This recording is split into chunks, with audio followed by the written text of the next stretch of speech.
Please turn with me to Ephesians chapter 5 verse 22 hanggang sa 25. Ephesians chapter 5 verse 22 hanggang sa 25. Ang sabi po dito, mga asawang babae, pasakop kayo sa inyong mga asawa gaya ng pagpapasakop ninyo sa Panginoon. Sapagkat ang asawang lalaki ang ulo ng asawang babae, gaya ni Kristo na ulo ng iglesia, na siya ang tagapagligtas ng katawan. Subalit kung paanong ang iglesia ay napapasakop kay Kristo, gayon din ang mga asawang babae sa kanilang mga asawa sa lahat ng mga bagay. Mga asawang lalaki, mahalin ninyo ang inyong mga asawa gaya ni Kristo na nagmahal sa iglesia at ibinigay ang kaniyang sarili alang-alang sa kaniya. May the Lord bless the proclamation of His word tonight.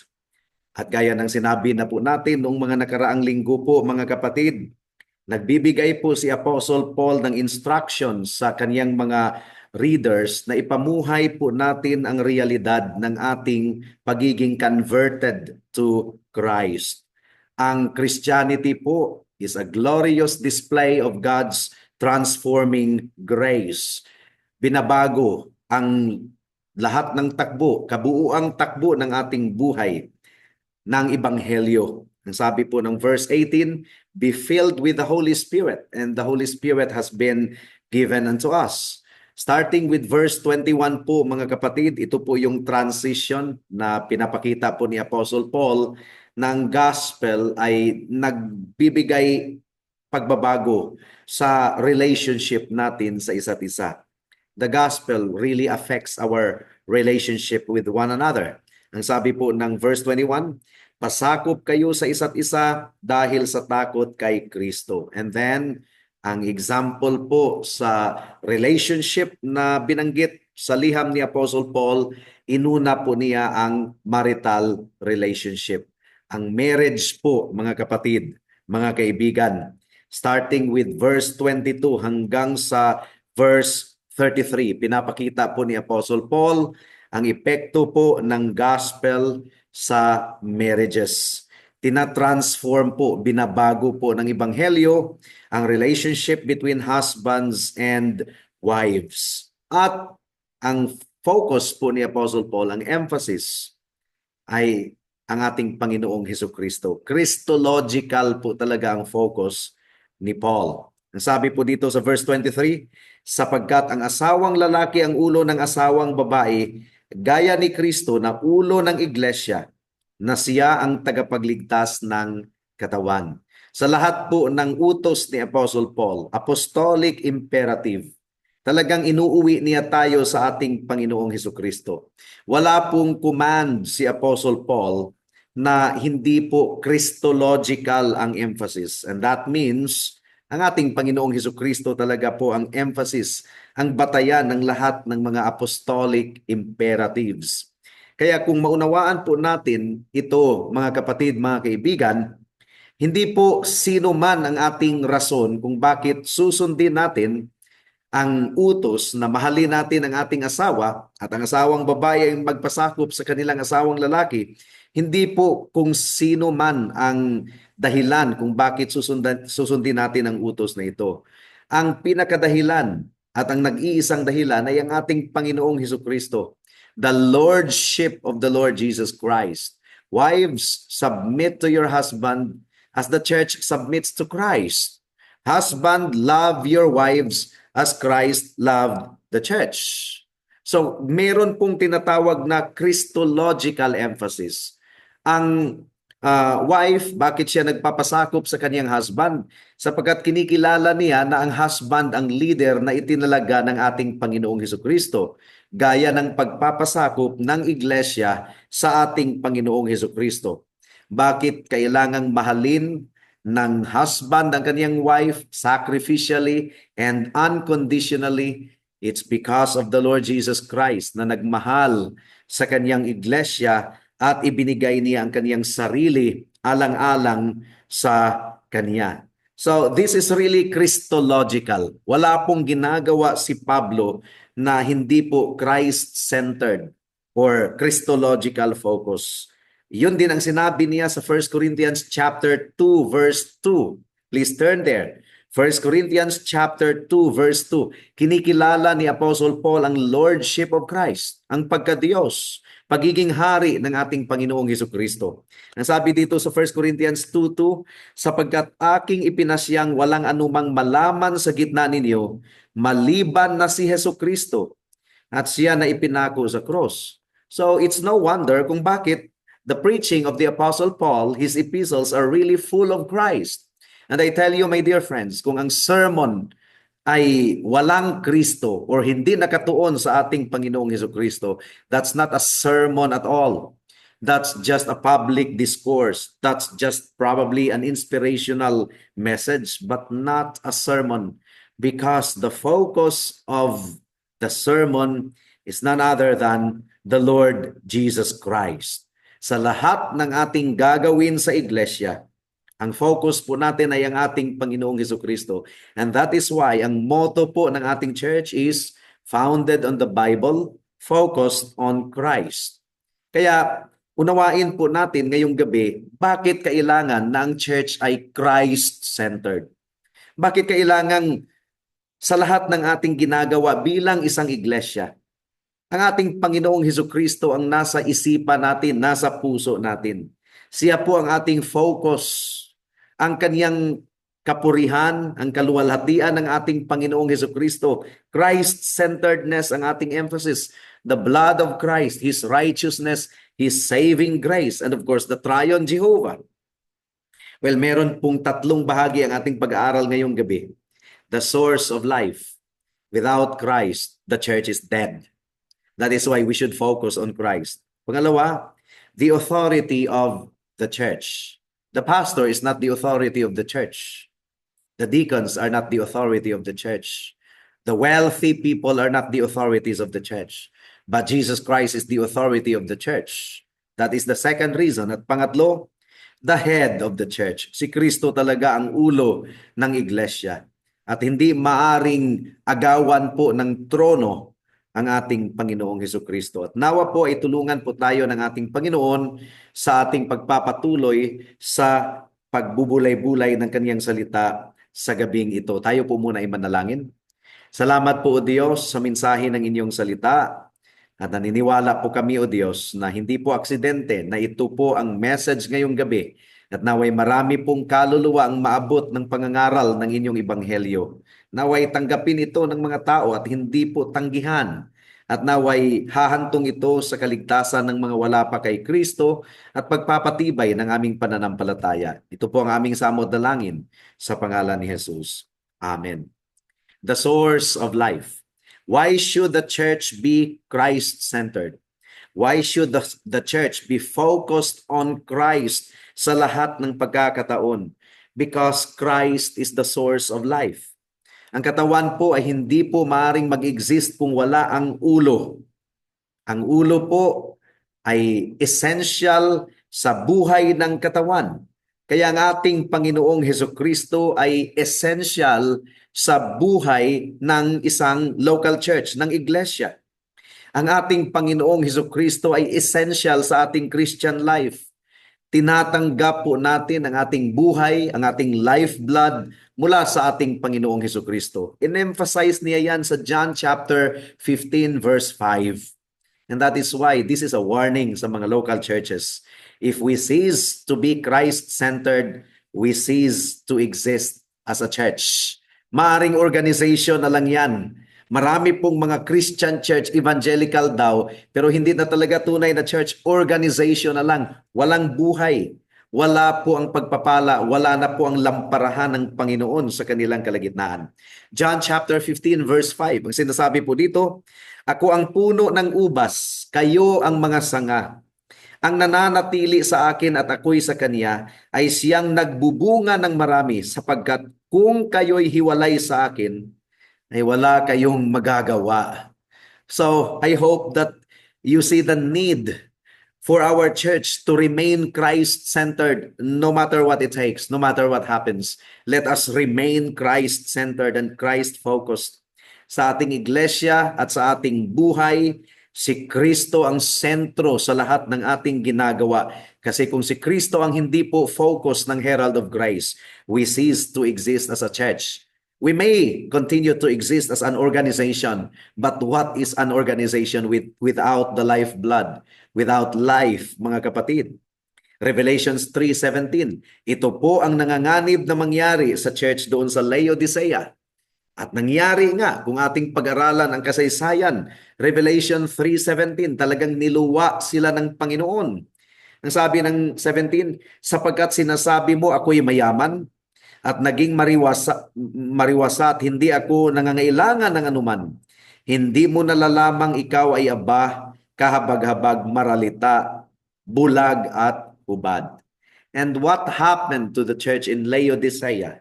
Sila po ay nagiging organisasyon na wala ng ulo. Si Kristo ay wala sa kanilang kalagitnaan. The source of life was gone. Ang isang iglesia na walang Kristo is a dead church. Yun po ang nangyayari, lalong-lalo na sa mga grupo na naging liberal. They invent their own version of Christ. Lalong-lalo na sa pagsusulong nila sa mga woke ideologies katulad ng LGBTQ ideologies. They invent their own version of Christ. May mga churches na hindi nagtuturo ng hell. Hindi pinapangaral ang kasalanan because Jesus Christ preached about love, love, love. If you will read the Bible and if you are honest enough, Jesus Christ preached about hell more than any of the other characters in the New Testament. A church with a different Christ is a dead church. That is a church without life. Yun ang warning ni Apostle Paul sa Colossians chapter 2 verse 19. Colossians chapter 2 verse 19. Kaya tiyakin po natin na kilala po natin ang ating Panginoong Hesukristo. Colossians 2:19.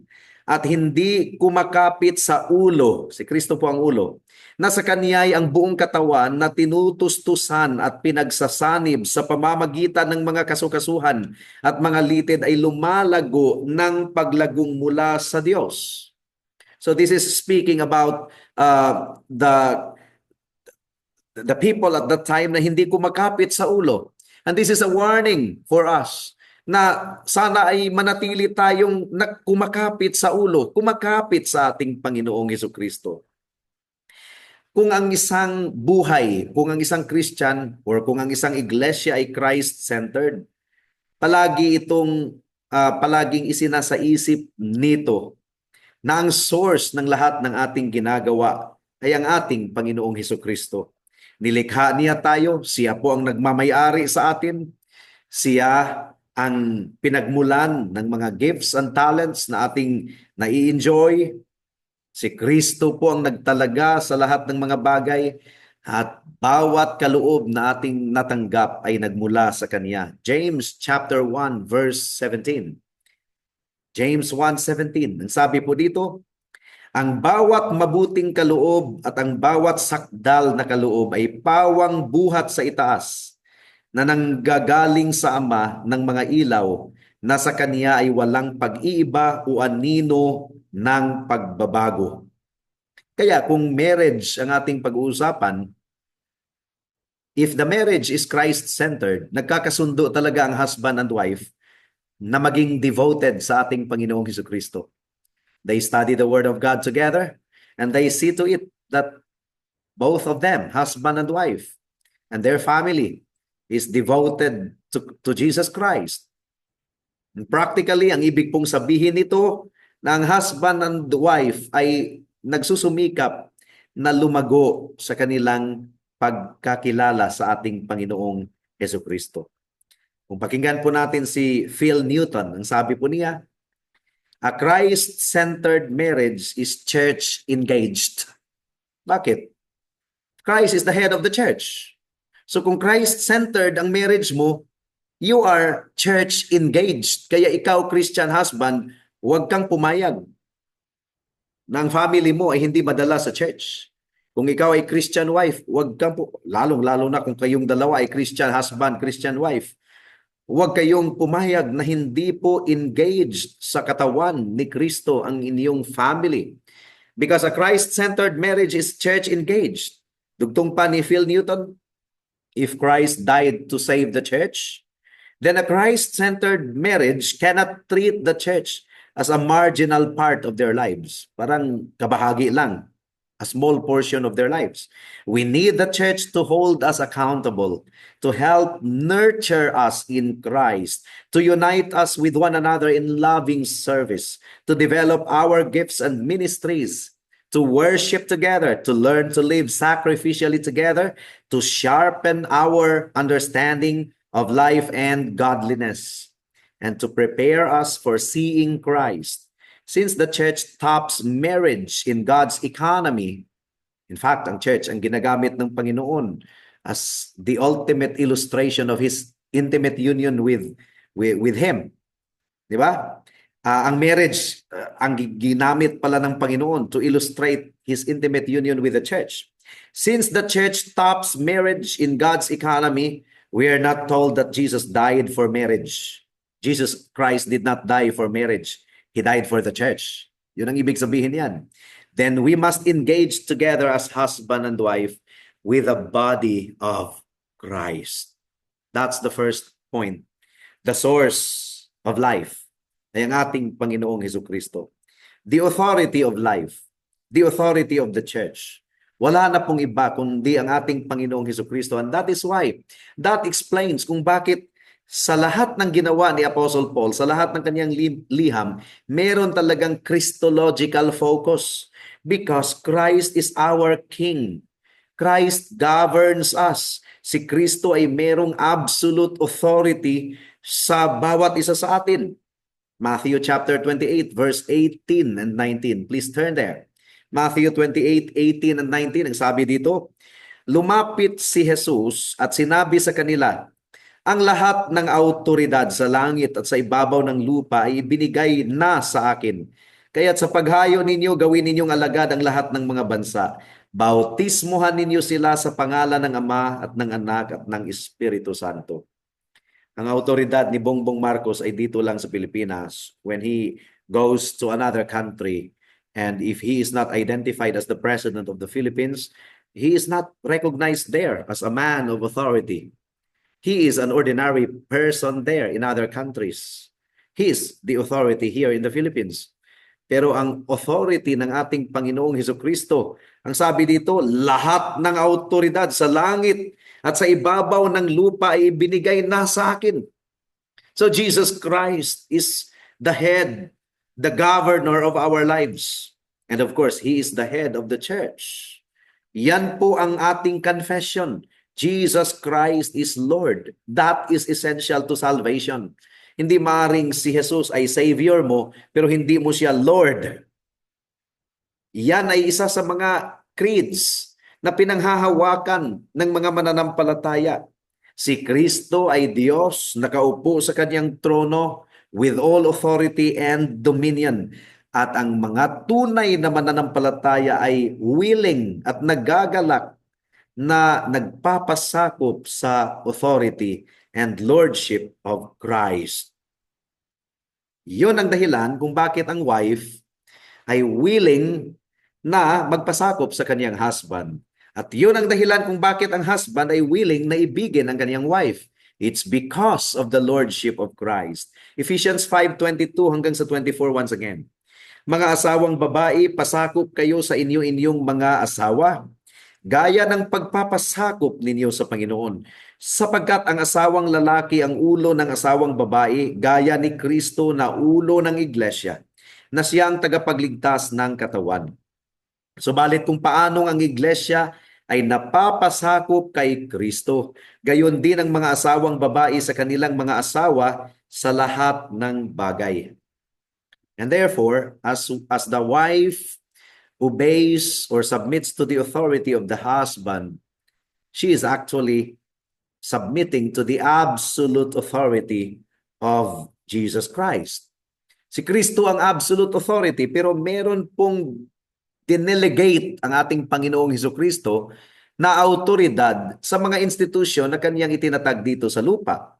The institution of marriage, Jesus Christ delegates His authority to the husband. but He is the ultimate authority.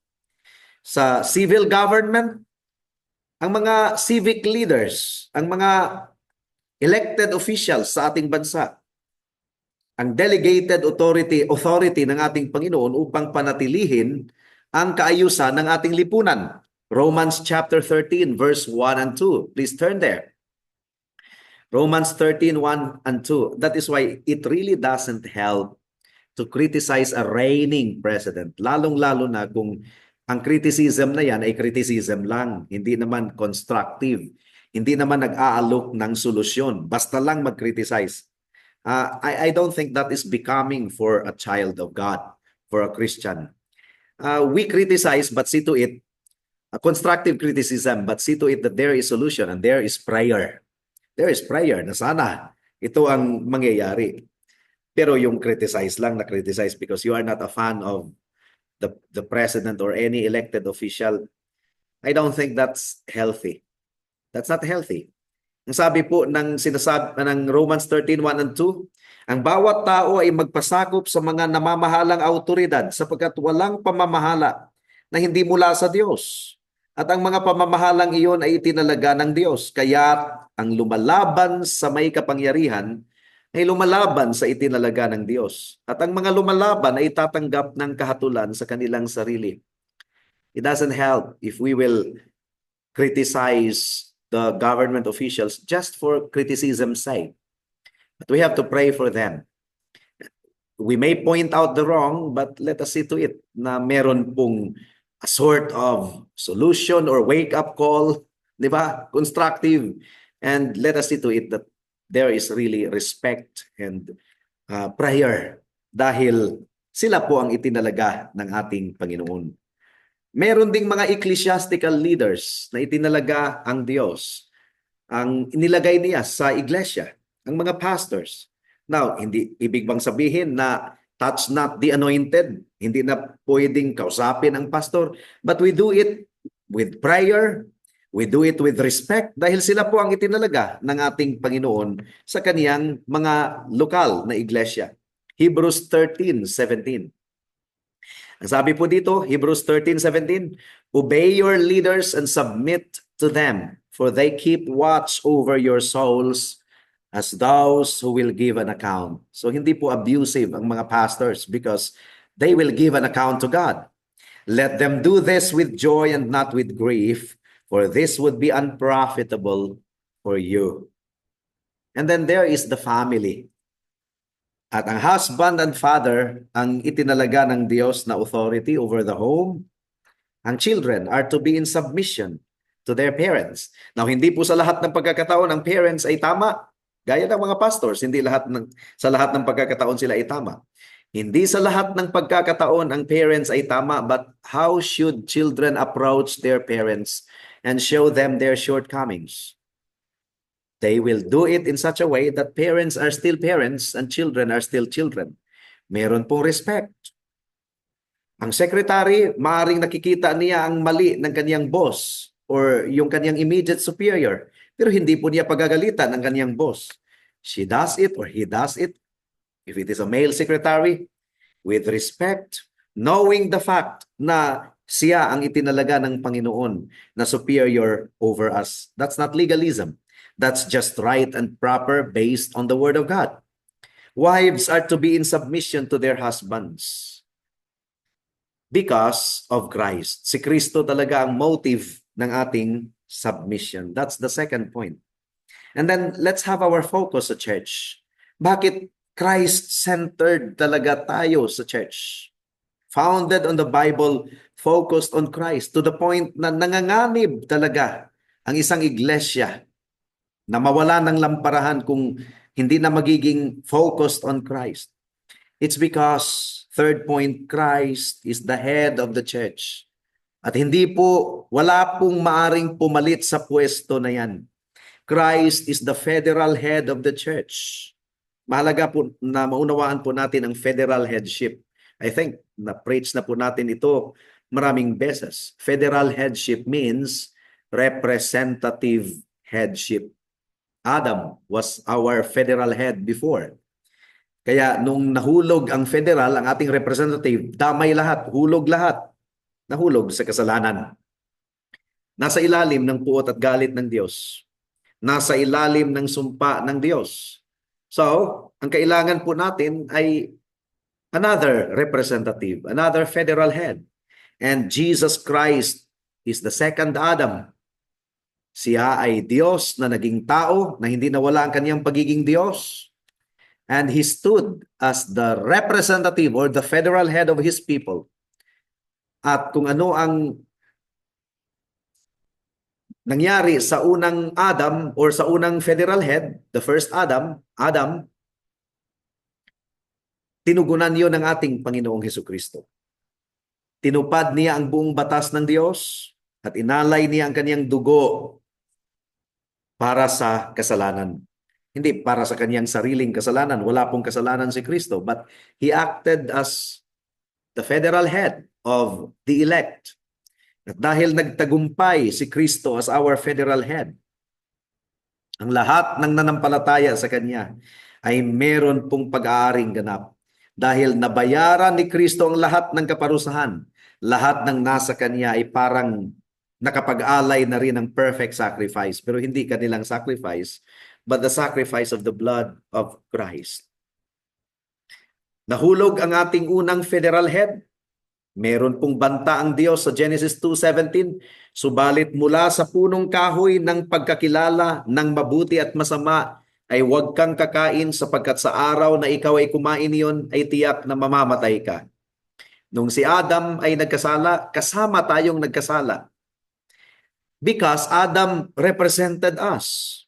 At bilang representative ng lahat ng sangkatauhan, ang kasalanan ni Adam ay itinuring na kasalanan natin.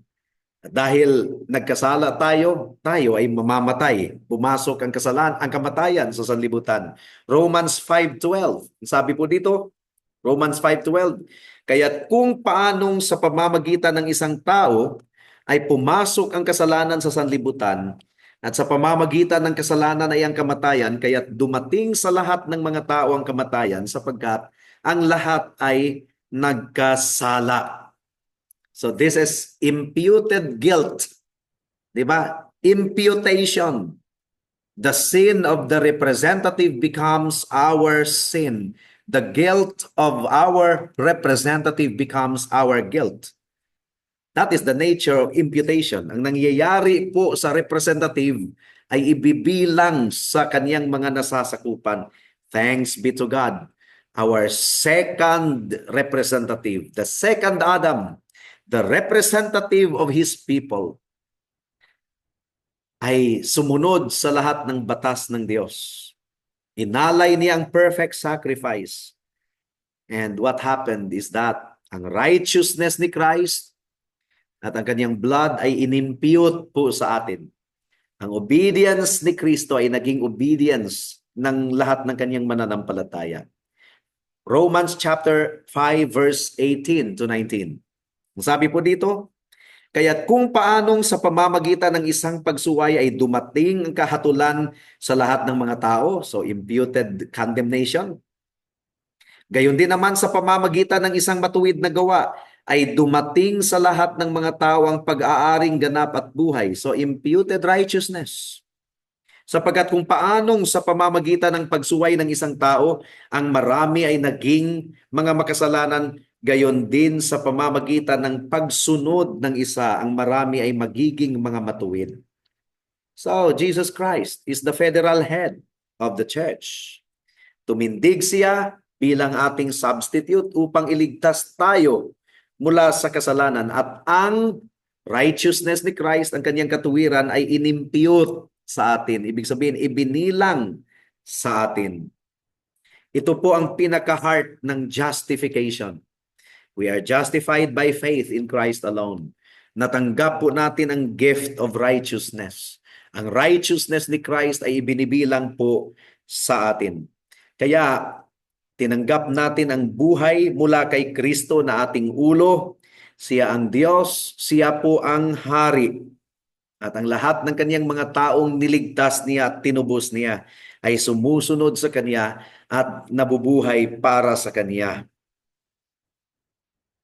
ang ating obedience, ang ating pagsunod kay Christ ay napapatunayan din sa ating pagpapasakop sa isa't isa. Lalong-lalo na sa husband, as a wife ng kanyang husband, sa mga anak, sa kanilang mga magulang. And don't you know na may mga Christians na tumatangging magbayad ng buwis? Contradiction yan dahil utos yan. Batas po yan. Diba? Mahirap po talaga ang submission. Aminin natin. Kaya nga, merong mga, and one of the, aminin natin, nangyayari yan sa mga local churches. Isa sa problema na kinakaharap ng iglesia is that may mga kasamahan na nagkulang sa submission. Submission sa mga itinalaga ng Diyos ng mga leaders and officers. Dahil talagang mahirap naman ang submission. Lalong-lalo na kung ang subordinate ay iniisip niya na mas magaling yung kanyang idea kaysa sa kanyang superior. That happens in the workplace. That happens between husband and wife. If the wife sees na ang kanyang idea ay mas magaling pa kaysa sa idea ng husband, diyan po nagkakaroon ng struggle. But hindi naman siya pinagbabawalan na i-communicate ang kanyang idea sa kanyang husband, only that she does it respectfully, acknowledging na ang kanyang husband ang itinalagang leaders. Maaring may nakikita ang members na mas brilliant at mas magaling pa kaysa sa pastor, but he can communicate it in such a way that there is really a recognition that this is a divinely constituted authority na ibinigay ng Panginoon sa iglesia bilang kaloob. Submission is really hard and difficult. Kaya nga, nahihirapan ng mga wives na magpasakop sa kanilang husbands.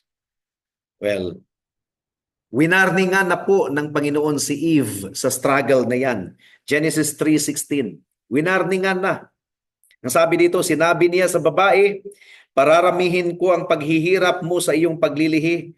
Manganganak kang maipaghihirap, ngunit ang iyong pagnanais ay para sa iyong asawa. Yung word na pagnanais, ibig sabihin, your desire will be to your husband. Kung i-analyze po natin yan, it means you want to overpower your husband. At siya ay mamumuno sa iyo, but he must rule over you. Ang relationship lang natin kay Kristo ang magpapabago sa takbo ng ating relationship. Because if anyone is in Christ, he is a new creation. Bago na ang puso, handang magpasakop sa salita ng Diyos. Kaya tayo po ay mag-ingat. And at the heart of genuine conversion is the recognition that Jesus Christ is our Lord. Ang isang makasalanan na nakarealize na he has already spent his entire life in rebellion against God, sinning against God, nakita niya that he is under God's wrath and condemnation. And one of the marks of a truly converted person is that nabagabag siya, nabothered siya, nagsisi siya dahil rebelde pala siya sa harapan ng Diyos. Hindi pala siya nagpapasakop. At ang conversion po ay talagang itinapo ng taong iyon ang sandata ng paghihimagsik laban sa Diyos. Siya ay nagsisi sa kaniyang kasalanan at kinikilala niya si Kristo bilang Diyos at tagapagligtas at tumatawag siya kay Kristo para sa kapatawaran, para sa kaligtasan. That is humility, that is submission. And the good news is that ang sino mang lumapit kay Kristo kailanman ay hindi itataboy. So at the heart of true conversion is repentance from rebellion and submission to the authority of Christ. Naway mangyari yan sa buhay mo ngayon, kaibigan. Gawin mo na ito ngayong gabi. Baka bukas ay huli ng lahat. Tayo po ay manalangin. O aming Panginoon, salamat po sa biyaya ng inyong salita. At naway lumago kami sa submission. Bawat isa sa amin ay nasa ilalim ng autoridad. May mga boss kami sa aming workplace. Merong superior sa amin. May mga magulang pa rin kami hanggang ngayon. Nawa po Diyos ay gawin ninyo kaming submissive. Biblical submission. Not blind submission, but biblical submission. Kaya naway lumago kami nito, O Diyos, sa kapurihan ng inyong pangalan. At nawa ay ang mga kaibigan namin na wala pa kay Kristo ay magpasakop sa inyo, magpatira pa sa inyo, magpasakop sa inyong autoridad. Salamat po. Ito po ang aming samo at dalangin sa pangalan ni Jesus. Amen.